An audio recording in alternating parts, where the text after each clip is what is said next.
अच्छा चलो अब मैं चलती हूँ। रुको, पहले हॉस्पिटल से अपॉइंटमेंट ले लेते हैं। अरे इतनी जल्दबाजी मत करो, मैं कहीं भागी नहीं जा रही। अच्छा वो अम्मी आज पेस्ट्री बना रही हैं, तुम्हें बुला रही थी, आओगे तुम?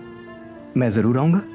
जबरदस्त। तो ठीक है, पहले मैं वॉशरूम से आ जाऊँ, फिर हम साथ में घर चलते हैं। ठीक है। ठीक है।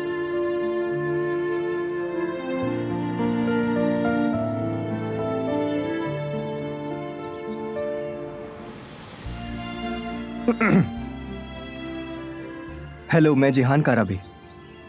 जी हाँ, ऑपरेशन करवाएंगे हम लोग। जी, रकम सुबह करवा दूंगा जमा। जी हाँ, बहुत शुक्रिया। हाँ, मगर रकम मैं जमा करवा रहा हूँ, इस बात का सना को बिल्कुल भी ना पता चले, प्लीज़। ठीक है, खुदा हाफिज़।